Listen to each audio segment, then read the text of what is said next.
2024년 10월 열사흘 새벽 3시 이거 평양 대동강구역의 불빛이 꺼진 두고 그 가야 순간 하는구나. 저는 노트북을 덮으며 결심했습니다. 이제 돌아갈 수 없다. 안녕하세요. 평양 김책공업종합대학 해양물리학 연구실에서 15년을 일했던 39살 리명철이라고 합니다. 정전이 또 시작됐습니다. 평양에선 흔한 일이었어요. 하지만 그날은 달랐습니다. 저는 이미 마음을 정한 뒤였거든요. 불이 나간 방 안에서 어머니 한순이가 촛불을 켰습니다. 아버지 리철웅은 창가에 서서 바깥을 보고 계셨어요. 아내 김영란은 가방 안에 식량을 조용히 챙겼습니다. 동생 리성진은 손전등 배터리를 확인했어요. 형님, 준비됐습니다. 성진이가 낮게 말했습니다. 저는 고개를 끄덕였어요. 아무 말도 나오지 않았습니다. 어머니는 방 한쪽 벽에 걸린 가족 사진을 내려다보고 계셨어요. 웃고 있는 우리 가족. 그때는 몰랐죠. 그 웃음이 마지막이 될 줄은요. 이거 두고 가야 하는구나. 어머니의 목소리가 떨렸습니다. 저는 대답하지 못했어요. 대답하면 울 것 같았거든요. 밖에서 보이부 순찰차 소리가 멀어졌습니다. 지금이었습니다. 가시죠.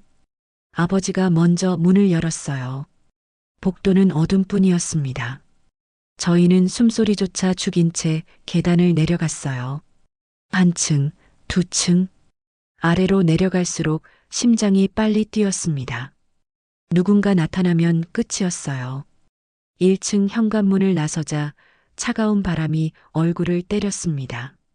10월의 평양은 이미 겨울이었거든요. 어머니가 뒤를 돌아봤습니다. 15층 우리 집 창문. 불빛 하나 없는 검은 네모. 다시는 못 보겠지. 그 말이 바람에 실려 사라졌습니다. 저희는 골목 사이로 걸었어요. 대동강 방향이었습니다. 강두까지는 40분 거리. 하지만 그 40분이 40년처럼 느껴졌어요. 보이부 초소를 지나갈 때였습니다. 경비원 한 명이 담배를 피우고 있었어요. 저희는 숨을 참았습니다. 경비원이 고개를 돌렸습니다. 저와 눈이 마주쳤어요. 그 순간 시간이 멈췄습니다. 심장 소리가 귓가에서 울렸어요. 경비원이 담배 연기를 내뿜으며 말했습니다. 밤길 조심하시오. 그리고 다시 고개를 돌렸습니다. 저는 그제야 숨을 쉬었어요. 영란이가 제 손을 꽉 잡았습니다. 손바닥이 땀으로 젖어 있었어요. 강둑에 도착했을 때 새벽 4시였습니다. 물소리가 들렸어요. 어둠 속에서 작은 배 한 척이 보였습니다. 저겁니다. 성진이가 배를 가리켰어요. 미리 준비해 둔 거였습니다. 아버지가 먼저 배에 올랐어요. 그 다음 어머니, 영란이, 성진이. 저는 마지막으로 올라탔습니다. 배가 강을 따라 움직이기 시작했어요. 노를 젓는 소리만 물 위에 울렸습니다. 멀리서 경비선 불빛이 지나갔습니다. 저희는 숨을 죽였어요. 불빛이 저희 쪽으로 다가오는 것 같았거든요. 하지만 불빛은 그냥 지나갔습니다. 영란이가 제 팔을 붙잡았어요. 명철아, 우리 정말 살 수 있을까? 저는 대답 대신 그녀의 손을 잡았습니다. 손이 얼음장처럼 차가웠어요. 배는 계속 나아갔습니다. 어둠 속으로, 미지의 땅으로, 평양의 불빛이 점점 작아졌습니다. 그리고 마침내 사라졌어요. 어머니가 뒤를 돌아보며 중얼거렸습니다. 이제는 돌아갈 수 없겠구나. 바람이 그 말을 데려갔습니다. 강물이 우리를 삼킬 듯 흔들렸어요. 하지만 저희는 멈추지 않았습니다. 새벽이 밝아오기 시작했어요. 수평선 너머로 희미한 빛이 보였습니다. 그 빛을 향해 저희는 노를 저었어요. 살기 위해서요. 해가 떴을 때 저희는 모래밭에 쓰러져 있었습니다. 파도 소리가 들렸어요. 하지만 평양의 강물 소리와는 달랐습니다. 더 크고 더 거칠었어요. 눈을 뜨자 낯선 하늘이 보였습니다. 같은 하늘인데 왜 다르게 느껴졌을까요? 여기가 남쪽인가? 아버지의 목소리가 떨렸습니다. 멀리서 사이렌 소리가 들렸어요. 경찰차였습니다. 저희를 발견한 거였죠. 북에서 오셨습니까? 경찰관이 물었습니다. 저는 고개를 끄덕였어요. 말이 나오지 않았거든요. 괜찮습니다. 안전합니다. 그 말을 듣자 어머니가 울기 시작했어요. 처음 우는 모습이었습니다. 배 위에서도 강을 건널 때도 울지 않았던 어머니가요. 저희는 보호시설로 옮겨졌습니다. 따뜻한 차와 빵이 나왔어요. 성진이가 빵을 한 입 베어 물다가 멈췄습니다. 이거 진짜 저희 거예요? 경찰관이 웃으며 말했어요. 네, 마음껏 드세요. 마음껏? 그 단어가 낯설었습니다. 며칠 뒤 저희는 하나원에 들어갔습니다. 정착 교육을 받는 곳이라고 했어요. 첫날 밤 방 안은 따뜻했습니다. 난방이 하루 종일 돌아갔거든요. 평양에선 상상도 못할 일이었어요. 물도 따뜻하게 나오네. 영란이가 화장실에서 나와 말했습니다. 손을 씻었는데 따뜻한 물이 나왔다고요. 저는 믿기지 않아 직접 확인했어요. 정말이었습니다. 수도꼭지를 틀자 따뜻한 물이 쏟아졌어요. 교육이 시작됐습니다. 여기서는 자유롭게 선택하시면 됩니다. 강사가 말했어요. 하지만 저는 이해하지 못했습니다. 자유롭게 선택한다는 게 무슨 뜻인지요? 식사 시간에도 순서가 없나요? 어머니가 물었습니다. 네, 먹고 싶을 때 가져다 드시면 됩니다. 강사가 웃으며 대답했어요. 어머니는 고개를 갸우뚱했습니다. 순서 없이 밥을 먹는다는 게 이상했던 거예요. 식당에 갔을 때였습니다. 사람들이 줄도 서지 않고 음식을 담았어요. 젊은 사람이 먼저 앉기도 했습니다. 어머니가 제 팔을 잡았어요. 저게 예의냐? 저는 대답하지 못했습니다. 저도 낯설었거든요. 그날 밤 저는 잠들지 못했습니다. 침대가 너무 부드러웠어요. 온돌에 익숙했던 몸이 적응하지 못했습니다. 창밖을 보니 불빛이 가득했어요. 밤새도록 꺼지지 않는 불빛들. 여긴 참 다르구만. 아버지가 중얼거렸습니다. 저도 같은 생각이었어요. 교육을 받는 동안 저는 계속 생각했습니다. 여기서 살 수 있을까? 하지만 돌아갈 곳은 없었어요. 저희는 이미 강을 건넜으니까요. 석 달 뒤 저희는 정착 아파트에 입주했습니다. 경기도 한 작은 도시였어요. 평양보다 조용했습니다. 와, 전등이 이렇게 많아? 성진이가 거실 스위치를 올렸어요. 환한 불빛이 방 안을 채웠습니다. 어머니는 부엌을 둘러봤어요. 가스레인지라는 게 이거구나. 영란이가 다가가 설명했습니다. 어머니, 이렇게 돌리시면 불이 켜져요. 어머니는 조심스럽게 손을 뻗었어요. 불이 켜지자 깜짝 놀라셨습니다. 첫 저녁 식사를 준비했습니다. 영란이와 어머니가 함께 부엌에 섰어요. 어머니가 그릇을 놓기 시작했습니다. 아버지 자리, 저 자리, 성진이 자리. 순서대로요. 어머니, 영란이가 조용히 말했어요. 이제 순서 안 정해도 괜찮아요. 어머니의 손이 멈췄습니다. 뭐, 여기선 그런 거 없어요. 편하게 앉으시면 돼요. 어머니의 얼굴이 굳었어요. 아니, 그래도 어른은 어른 자리가 있어야지. 하지만 어머니, 영란아. 어머니가 그릇을 탁 내려놨습니다. 우리가 남쪽에 왔다고 해서 사람 도리까지 버릴 순 없어. 영란이는 입을 다물었어요. 저는 중간에서 아무 말도 하지 못했습니다. 식사는 조용히 진행됐어요. 어머니는 아버지 그릇에 먼저 반찬을 올렸습니다. 그 다음이 제 그릇이었어요. 영란이는 자기 그릇만 바라봤습니다. 식사를 마치고 어머니가 설거지를 하러 갔어요.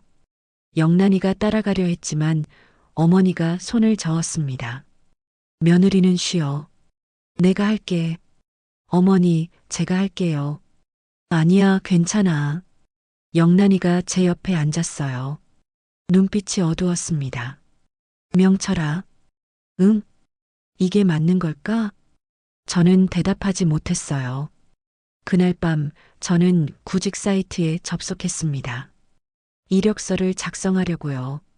학력 김책공업종합대학 해양물리학과, 경력 국가과학원 해양연구소 15년. 엔터를 눌렀어요. 하지만 화면에 빨간 글자가 떴습니다. 경력 인증 불가. 학위 인정 불가. 손이 떨렸습니다. 15년이 한순간에 사라진 거예요. 제가 연구했던 모든 것들이요. 왜 안 돼? 중얼거렸지만 아무도 대답해주지 않았어요. 옆방에서 어머니와 영란이의 목소리가 들렸습니다. 며느리, 내일은 내가 빨래할게. 어머니, 제가 하면 돼요. 아니야, 내가 피곤하잖아. 전 괜찮아요. 목소리가 점점 높아졌어요. 저는 문을 닫았습니다. 듣고 싶지 않았거든요. 컴퓨터 화면에 빨간 글자를 다시 봤어요. 경력 인증 불가. 그 글자가 저를 비웃는 것 같았습니다. 한 달이 지났습니다. 저는 6곳의 면접을 봤어요. 결과는 전부 탈락이었습니다. 죄송합니다. 경력을 증명할 서류가 없으시네요. 북한 학위는 저희가 인정하기 어렵습니다. 경험은 많으신 것 같은데 아무래도 어렵겠습니다. 같은 말만 반복됐어요. 집으로 돌아오는 길이 점점 무거워졌습니다. 영란이는 취업 교육을 마치고 왔어요. 표정이 어두웠습니다. 어땠어? 제가 물었어요. 남쪽은 노력보다 증명이래. 영란이가 소파에 주저앉았습니다. 내가 뭘 할 수 있는지가 아니라 내가 뭘 증명할 수 있는지가 중요하대. 저는 고개를 끄덕였어요. 저도 똑같이 느꼈거든요. 어머니가 부엌에서 나왔습니다. 증명? 사람이 마음으로 일하지 종이로 일하나? 영란이가 한숨을 쉬었어요. 어머니, 여긴 그게 아니에요. 뭐가 아니야? 사람 됨됨이를 보면 되지. 하지만 됐어. 어머니가 손을 저었습니다. 영란이는 방으로 들어갔어요. 조금 뒤 부엌에서 소리가 났습니다. 냉장고 문을 여니 반찬마다 라벨이 붙어 있었어요. 김치 영란 담당, 된장찌개 순이 담당, 밑반찬 같이. 어머니가 냉장고를 보고 계셨어요. 이게 뭐야? 영란이가 나와 말했어요. 이렇게 나누면 덜 싸워요. 어머니는 라벨을 한참 바라봤습니다. 그리고 조용히 문을 닫았어요. 그래야 하나. 중얼거림이 들렸습니다. 저는 다시 구직 사이트를 열었어요. 자격증 없음, 학위 미인정, 경력 불인정. 화면을 보다가 사이트를 닫았습니다. 더 볼 수가 없었어요. 성진이가 방에서 나왔습니다. 형님, 저 내일 공장 면접 가요.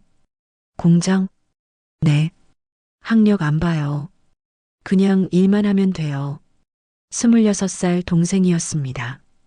평양에서 대학을 나온 동생이요. 성진아, 괜찮아요, 형님. 일단 시작해야죠. 동생이 웃었어요. 하지만 그 웃음이 슬퍼 보였습니다. 그날 밤 저는 창밖을 봤어요. 불빛들이 여전히 밝았습니다. 하지만 저는 그 불빛 속에 없었어요. 유리 너머에서 바라만 보는 사람이었습니다. 15년의 연구, 밤을 새워 쓴 논문들, 해류 데이터를 분석하던 그 시간들, 전부 증명할 수 없었어요. 영란이가 옆에 앉았습니다. 명철아, 우리 잘한 거 맞지? 저는 대답하지 못했어요. 확신할 수 없었거든요.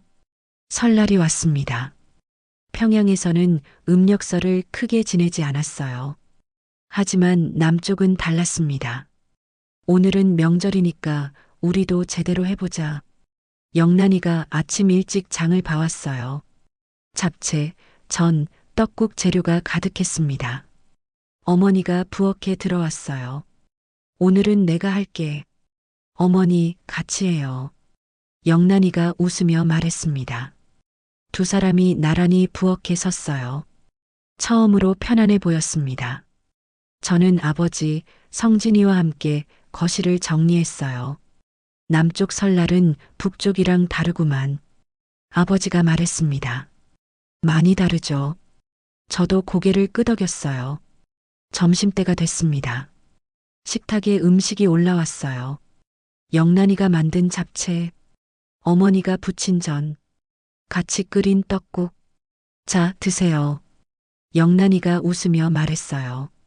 어머니가 젓가락을 들다가 멈췄습니다. 이게 뭐야? 잡채예요, 어머니. 아니, 이게 무슨 잡채야? 우리 집 잡채랑 다른데? 영란이의 얼굴이 굳었어요. 남쪽 스타일로 만들었어요. 남쪽 스타일? 명절인데 전통 음식을 해야지. 하지만 어머니, 이건 체면이 없어. 어머니가 젓가락을 내려놨습니다. 순간 공기가 얼어붙었어요. 영란이의 손이 떨렸습니다.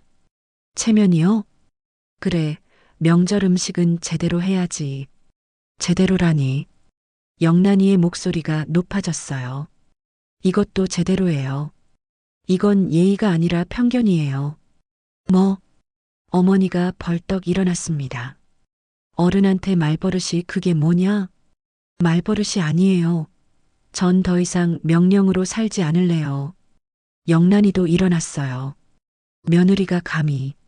전 며느리 이전의 사람이에요. 저는 두 사람 사이에 섰습니다. 어머니, 영란아, 진정해.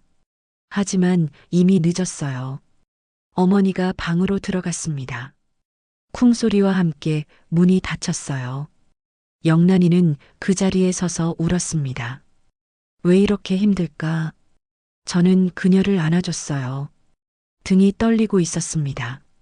식탁 위의 음식은 그대로였어요. 김이 식어가고 있었습니다. 아버지와 성진이는 아무 말이 없었어요. 그날 설날은 그렇게 끝났습니다. 사흘이 지났습니다. 어머니는 말을 줄였어요. 영란이는 외출을 늘렸습니다. 저는 그 사이에서 아무것도 하지 못했어요. 일자리는 여전히 없었습니다. 집안은 점점 무거워졌어요. 어느 날 오후 저는 밖으로 나왔습니다. 그냥 걷고 싶었거든요.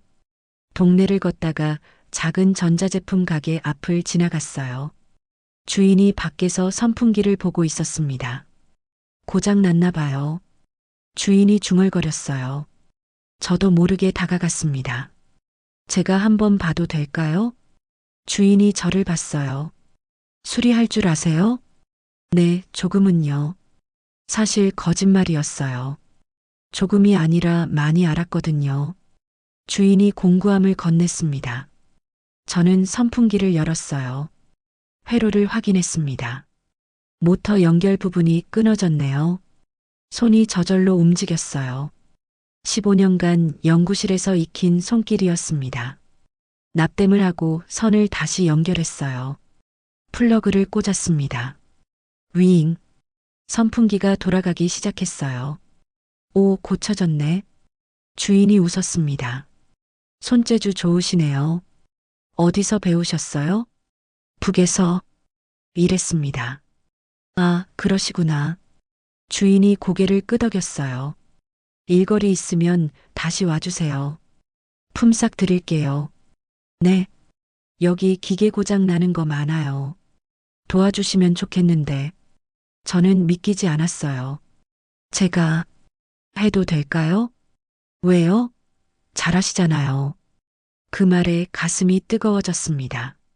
집으로 돌아오는 길이 가벼웠어요. 오랜만이었습니다.